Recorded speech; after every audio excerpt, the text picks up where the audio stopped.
com Stefano Cossenza.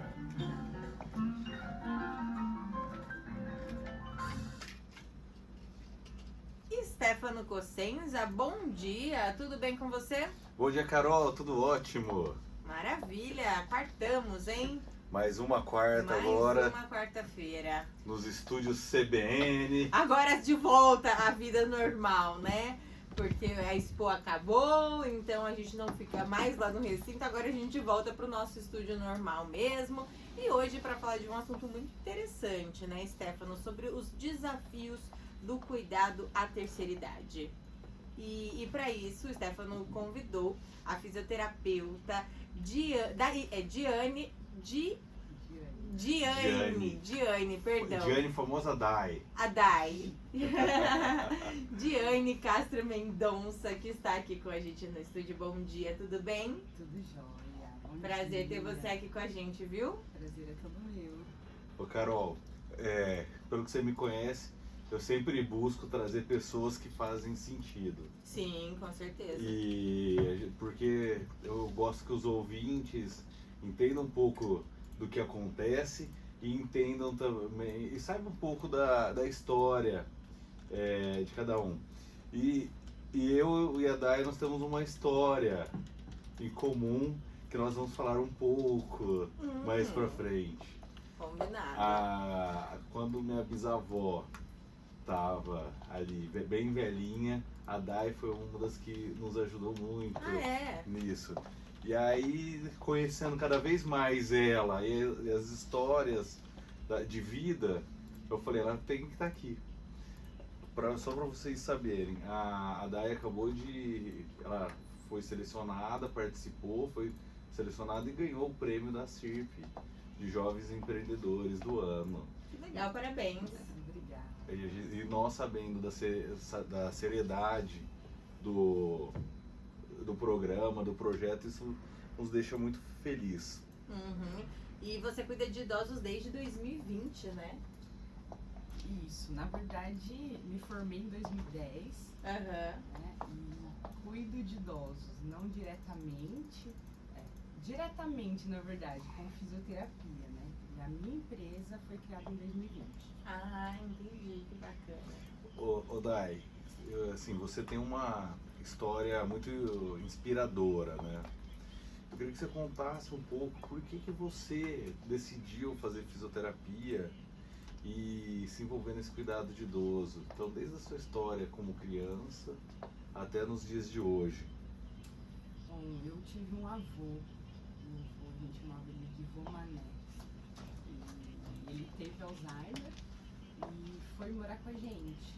E eu era pequena ainda, eu e minha irmã pequena, e minha mãe cuidava dele. E aí eu lembro até dele cantando algumas músicas, né? Caramba, carambola, e isso fica ainda gravado, assim. Caramba, carambola, sou do samba, não me amola. E aí a gente ajudava, assim, minha mãe. Minha mãe cuidava, dava comida na boca, né, dava banho, a gente acompanhou todo esse processo. E a gente sempre com muito carinho, né? Que minha mãe sempre tratou com muito amor e a gente foi vendo o tratamento dela com ele.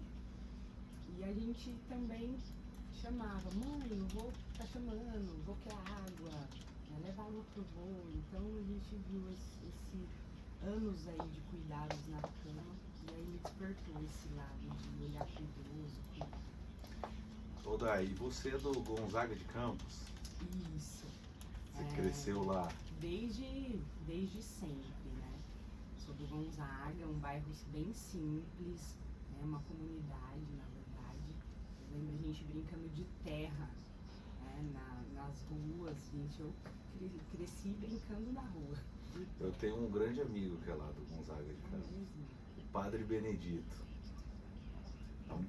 A mãe dele ficou bem velhinha, já é falecida, e ele celebrava lá de sábado. E são muitas histórias legais. Não sei se você chegou a conhecê-lo, porque ele é bem fechadão, assim, o padre, mas é uma pessoa muito bacana. A gente conhecia todo mundo, assim, né? Com certeza. Ô, Dai, quem que foi Zumiro Braga Filho? Bom, o seu Zumiro, ele foi uma peça-chave, assim, na minha vida. Eu fiz fisioterapia e sempre atendi idosos. Então eu fazia atendimento home care. Tinha uma bis e eu ia atender vários idosos o dia todo. Saía de uma casa, ia pra outra e minha cartela total, assim, de pacientes era idosos, assim. Muito um ou outro que não era idoso. E depois disso, fui fazer pilates. Fiz pilates e fui trabalhar com pilates e conheci a Marina Braga, que é filha de seu Zumiro. E ela, por destino, assim, ela me chamou, falou, vem trabalhar comigo? Eu falei, vou. Aí depois eu falei, gente, por que eu falei que eu vou? Nem horário eu tenho. E aí fui, conversei com ela, trabalhei muito pouco tempo, acho que foi uma semana só. E ela me falou do pai dela, você conhece bastante gente, anda pela cidade toda, né? Fazia plantão também na Santa Casa. Meu pai criou uma casa de repouso, ele tem um sonho, construiu, mas ele teve Guillain-Barré, uma doença. E a casa tá lá parada, fechada, e ninguém, né, não tá funcionando, mas é um sonho dele. Depois da doença ele parou, não quis mais. E você não conhece algumas pessoas que possam ajudar nesse processo? E eu comecei a procurar, falar para as pessoas e todo mundo falou, nossa, que legal, vamos fazer. Um amigo falou assim, Di, apareceu para você e você tá procurando outras pessoas? Eu falei, para mim? Aí ele falou, busca de Deus. E eu busquei a palavra, Deus falou, alguém entrou aqui hoje falando que veio buscar a palavra a respeito de um trabalho. Deus manda te falar assim, eu sou contigo, onde você for, o que você não sabe, eu vou te ensinar. E aí eu fui, fiz uma proposta para o seu Zumiro, a princípio ele não aceitou, que era de sociedade, e aí ele me ligou na semana seguinte, vem gerenciar para minha casa, colocar o negócio para funcionar, porque tá parado já há 2 anos. E aí eu aceitei o desafio e a gente começou a jornada na Casa de Repouso Santa Marcília. E aí foi onde eu gerenciei lá por 9 anos. Caramba! Quando eu entrei, não tinha nem o idoso. Não tinha equipe, a gente formou equipe, formou todos os processos, organizou tudo. E aí eu falei, seu Zumiro, agora a gente tem que fazer uma festa de inauguração. Aí chamamos alguns médicos da cidade e apareceu a primeira paciente. A primeira paciente foi da família Munir. E aí, depois disso aí quando eu saí, a casa já estava cheia. E foi nessa casa que a gente se conheceu, né? Ah, foi mesmo. E eu queria que você contasse um pouco das histórias, assim, porque idoso, a gente sabe que não é fácil cuidar de idoso, né? Porque ele volta a ser uma criança, mas é uma criança grande, né? Uma criança que tem que cuidar de fralda, que esquece das coisas, que você tem que repetir, que tem toda uma bagagem, né? Uma experiência de vida e que muitas vezes fica ali cheio de teimosia, mas também tem uma essência, né? Tem uma essência que acaba sendo divertida, que conforme a gente vai cuidando, a gente acaba pegando um amor, né? Por tudo aquilo. E isso certamente rende histórias incríveis e inspiradoras também, né? Você poderia compartilhar com a gente alguns casos, não precisa citar nomes, mas casos bem-humorados aí que você passou? Ah, tem muitos. Falava que a casa de repouso era sempre uma diversão, era muito divertido. Assim, principalmente idosos que tinham uma demência, Alzheimer. Então eles tinham momentos de lucidez, mas às vezes não. E era assim, eles eram muito verdadeiros, né? E a gente ouvia o tempo inteiro. Nossa, quando a gente estava meio triste, tinha uma paciente que ela era uma graça, muito doce. a gente falava assim, nossa, hoje a gente não tá muito bem, vamos lá falar com a dona, vou até falar o nome com a dona Elza, porque subia a nossa autoestima, né? E aí a gente chegava, oi, bom dia, dona Elza, tudo bem? Nossa, como você tá linda hoje, que cabelo lindo! Aí a gente saía toda. E era assim, gente, se vocês estão mal, passa ali na frente da dona Elza que todo mundo fica bem. Assim, tem várias. Da Irmantina mesmo, ela era muito inteligente, né? A gente sentava pra conversar e conversava assim por várias horas. Mas teve um episódio assim muito engraçado de uma paciente com sequela de AVC que não movimentava os braços nem as pernas, então ela ficava assim, onde colocava, ficava. E ela um dia sentou do lado dessa paciente. E aí ela relou na paciente assim, e ela falou, gente, acho que ela não tá vindo. E aí ela, vem cá, chama lá o delegado. Ela fala, Delegado. Chama lá, mas não fala que foi eu que achei. Eu tenho certeza que ela não tá viva, gente. Ai, que muito engraçado, gente, muito mesmo. E tem inúmeras histórias, assim. E eles tinham resposta pra tudo. Eu imagino. Já viveram tanto, né? E já tem resposta na ponta da língua. E junto com as histórias engraçadas, acredito que tenham tido muitos desafios também, né? Ah, com certeza. Porque, como você disse, eles voltam a ser crianças, né? A gente vai criando habilidades para lidar, né? Por exemplo, as pessoas falam que é tão difícil o paciente com Alzheimer e eles recusam banho. E todo mundo tem que tomar banho na casa de repouso. E aí tinha algumas idosas que vamos pro banho, era briga na certa. E aí teve um episódio que tinha 2 funcionárias, né, chamando o paciente pra ir pro banho. Vamos tomar banho, vamos. Não vou, sai daqui, vou te bater, vai encher o saco de outra, isso, aquilo. E aí eu cheguei assim, brigando com as meninas, vai embora daqui, vai embora. Peguei pra essas meninas, vamos comigo, dar uma volta. Aí peguei no braço, dei volta pelo outro corredor e levei ela dentro do banheiro e entreguei pras meninas lá. Tem que ter jeito, né? São estratégias que a gente vai aprendendo a lidar. Tem que contornar o tempo inteiro, assim, as objeções que eles... mudar o ambiente. É a mesma coisa com criança, né? Porque a criança você tem que tirar o foco do que ela tá embirrando ali, mudar o foco e aí a criança faz. Bate naquela tecla, bate. E aí você muda o foco, a criança vai e nem percebe que foi. Então com Deus é muito parecido, né? Exatamente. A gente tem que ter muita paciência e amor, né? Senão a gente não consegue nem pensar o que fazer. Porque a gente sempre tinha umas estratégias assim de não quero comer. Não quer? Então tenta você. Não quer ir comigo? Tenta. Então assim, a gente nunca o prato voltava para a cozinha vazio, né? Sim, pelo menos ter tentado umas 3 vezes com 3 pessoas diferentes. E aí não aceitava comigo, aceitava com o outro, né? Às vezes a pessoa até esquecia, né? Esquecia. Água, a mesma coisa. A gente via com outro copo verde, amarelo, e dava tudo certo. Azul, aceitava. Olha só. Ô Dai, e aí eu te pergunto, você viveu isso na prática, né? E aí você começou a observar uma certa necessidade também, né? Que é a questão da formação dos cuidadores, das equipes multidisciplinares de um estabelecimento aí, de uma clínica para idosos.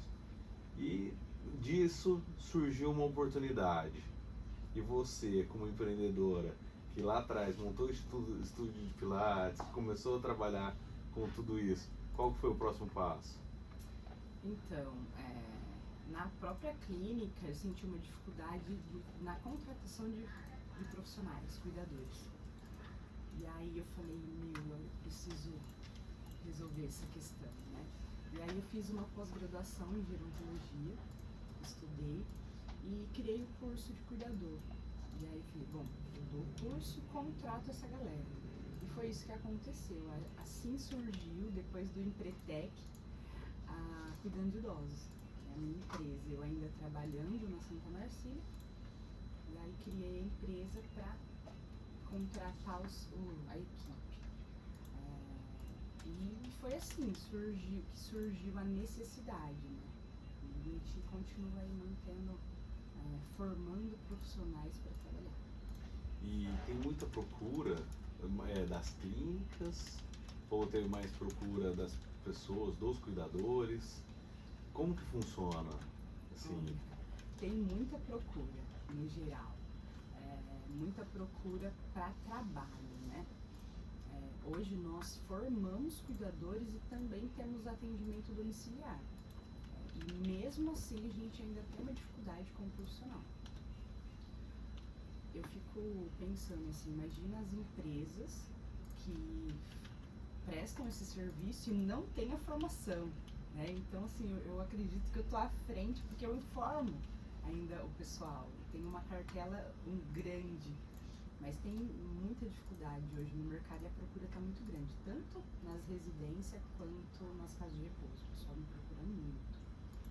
e qual que você vê assim que é o maior desafio?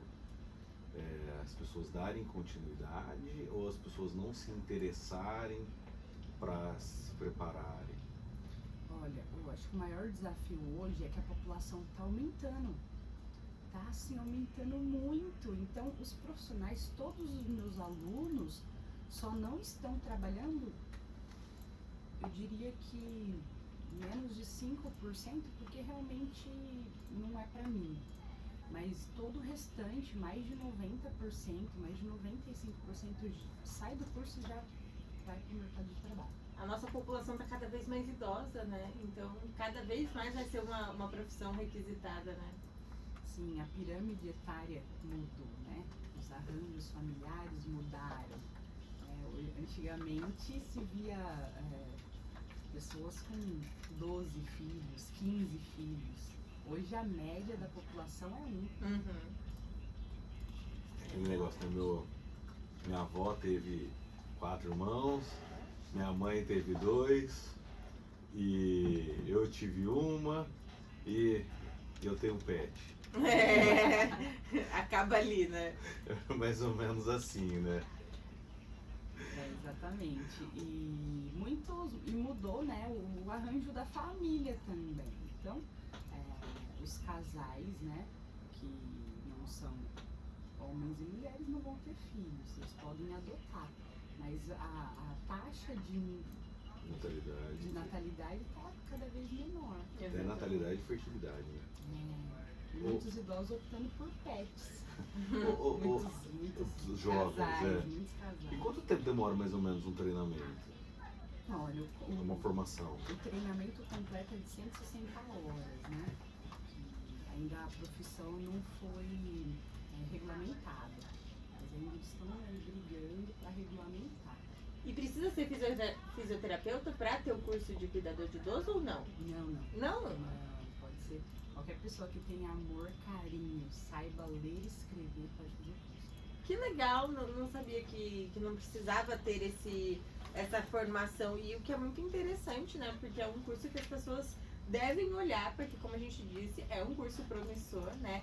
É muito, muito interessante o que você disse também sobre ter amor. Acho que toda profissão a gente precisa ter amor, mas quando você vai cuidar de outro ser, se você não tem amor naquilo, fica praticamente impossível. Né? Quando relações humanas, você tem que ter amor ao próximo. Você tem que ter amor e como... Diferente do Ronaldo que fica atrás da mesa, né? Só apertando os botõezinhos só apertando ali. Os botõezinhos, a gente precisa ter amor, né, Carol? Precisa ter amor ao que se faz, não, perfeito. Ô Dai, qual que você vê que o cuidando de idosos gera na comunidade? Qual que é o impacto? Olha, nós temos aí alguns projetos sociais, né? Então nós temos algumas parcerias com instituições para fornecer o curso gratuitamente, né? Porque a gente está realmente buscando profissionais, pessoas. Então a gente tem as meninas do bem, que a gente faz umas parcerias. A Denise seleciona lá a dedo, eu quero essa aqui que faz o curso com você. Manda pra gente, já sai aí empregado. Então, a gente contribui também com as famílias que precisam. Assim. Muitas famílias me procuram com muita dificuldade em relações familiares. Então, por exemplo, essa semana passada uma amiga me ligou meu pai teve um AVC e nós estamos desesperados. O que fazer? Me ajuda, me orienta. Então a gente também tem esse lado de auxílio à população. Então, assim, tá com alguma dificuldade, principalmente na hora de tomar uma decisão, né? Ainda existe muito preconceito com casa de repouso. Mas não é todo idoso que precisa ir para uma casa de repouso. Né? Precisa ser entendido, qual é o momento, se realmente tem necessidade. Então, a gente a Cuidando de Idosos também entra nessa orientação para a família. Ajudar, assim, nas tomadas de decisões. Muitas vezes são muitos filhos, né, e uma situação nova, o paciente com Alzheimer. O que fazer? Como agir? Né, qual que é a melhor forma? Qual a melhor decisão? Tira da casa? Né, às vezes eles moram junto e um vem a óbito. Vem falecer e aí o idoso fica sozinho. Ou muitas das vezes um idoso cuidando de outro idoso. Né? E aí às vezes a população denuncia, ai meu Deus, e agora? O que a gente faz? Coloca cuidador, não coloca? Eles aceitam, não aceitam? Vai na casa de repouso, tira, leva para casa dos filhos. Então a gente também faz essa orientação para as famílias. Que bacana, muito interessante. E para finalizar, agora você é uma premiada na categoria Jovens Empreendedores, o que você fala para os jovens empreendedores? Quais dicas e conselhos? Olha, eu falo que eu não posso deixar de agradecer a CIRP, né, por ter me auxiliado no núcleo de jovens. Eu aprendi muito, a busca contínua. Eu sou muito inquieta com tudo que eu faço, eu gosto muito de me desenvolver, aprender o tempo inteiro, faço um curso após o outro e não paro. Então é essa busca, assim, não dá para cruzar os braços e vai acontecer, não. É ação, é atitude, é desenvolver, aprender com quem sabe mais, é sentar ali na cadeirinha de aprendizado, aprender a colocar na prática o tempo inteiro, isso dá muito certo. Perfeito, maravilha, que bate-papo importante, né? Muito interessante, muito bom ter você por aqui, viu? Obrigada. Obrigada, Carol. Eu te agradeço muito. Obrigado, Dai. E está sempre convidado quando tiver um assunto interessante aí para falar. Por favor. Se quiser falar sobre resoluções, se quiser trazer o debate sobre a profissão de cuidador de idoso, nós estamos aqui para isso. Muito obrigada. Obrigada, viu? E obrigada, doutor Stefano, por trazer mais um tema tão importante para os nossos ouvintes. No início do mês foi o dia eu vou até conferir aqui, foi dia de conscientização com a pessoa idosa. E foi no início de outubro, se não me engano. Dia Nacional do Idoso e Dia Internacional da Terceira Idade. Então é um mês pra gente olhar atentamente para os nossos queridos da terceira idade, porque a gente espera chegar lá também, né? Então, com muita saúde. Exatamente. Então a gente precisa ter um olhar atento a eles. Obrigada, viu, doutor Stefano? Obrigado, Carol. Agora 10h57, intervalo.